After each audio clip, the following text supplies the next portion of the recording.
The hallway light dies without warning. A wet dragging sound moves beneath the floorboards while the camera in the kitchen begins recording by itself. The silent young woman stands barefoot at the end of the corridor.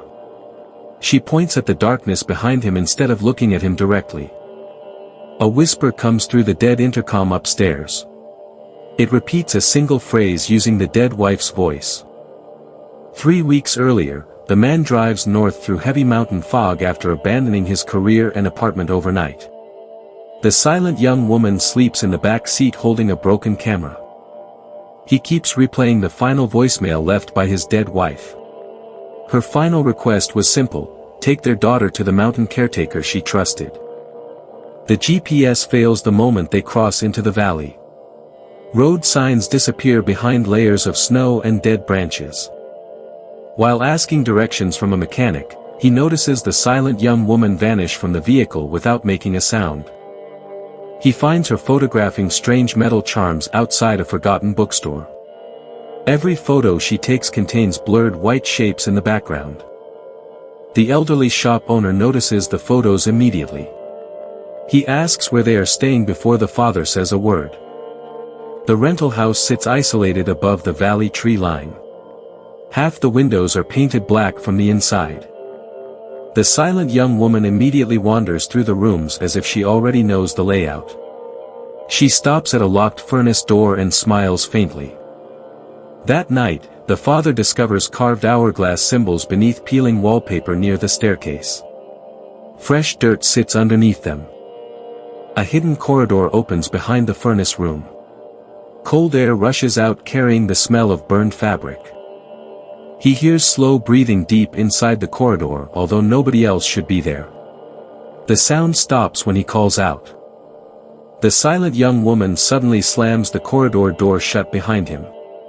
Total darkness swallows the hallway. Using his phone light, he stumbles through collapsed tunnels until he reaches another exit outside behind the house.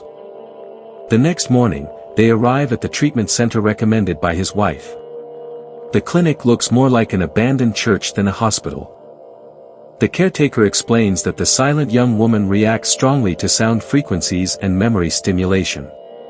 Progress requires isolation from outside stress. The bald doctor attaches silver sensors to the young woman's head. Every monitor briefly spikes when the father enters the room.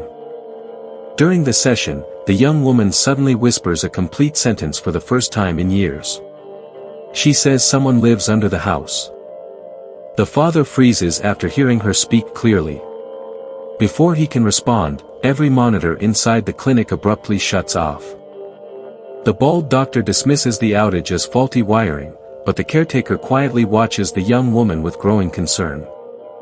Driving home through falling snow, the father notices muddy footprints across the dashboard inside the locked vehicle. The silent young woman keeps taking photographs through the windshield. In every image, a burned figure appears closer to the car. That night, the father drinks heavily while reviewing the photographs alone.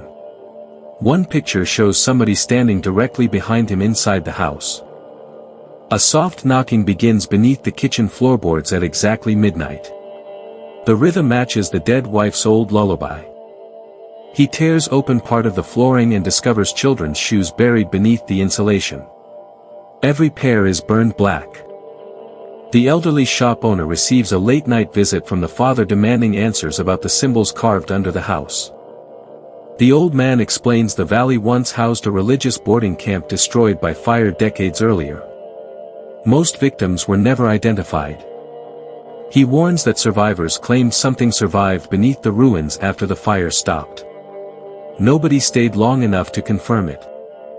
The father returns home to find every light switched on inside the empty house. The front door hangs open in the snow. The silent young woman sits upstairs brushing her hair in complete darkness. She says the basement woman wanted the lights on. Unable to sleep, the father installs security cameras throughout the property.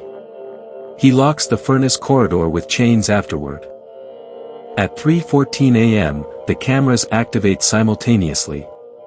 Every screen shows the corridor door slowly opening by itself. He runs downstairs expecting to catch the young woman sleepwalking again.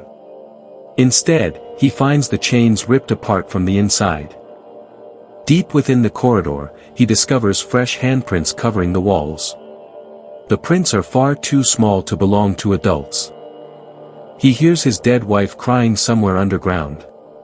The voice begs him not to leave her alone again. The tunnel abruptly ends at a sealed iron hatch beneath the property. Fresh scratches cover the metal surface. When he climbs back upstairs, the silent young woman is calmly cooking breakfast alone. She has never done that before. She slides a handwritten note across the table. It contains a single warning: do not open the hatch tonight. The father demands to know who taught her to write again. She refuses to answer and quietly hides the pencil inside her sleeve.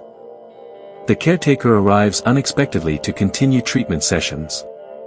Her expression changes the moment she notices dirt under the father's fingernails.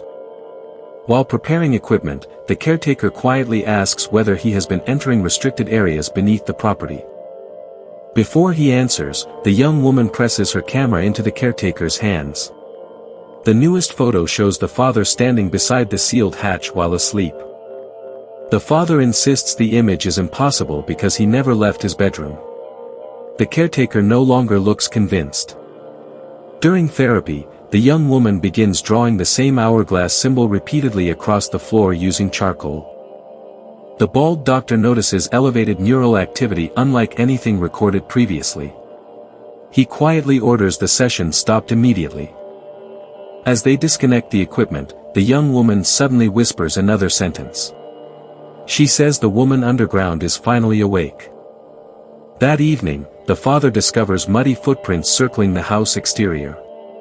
They end abruptly beside the basement wall.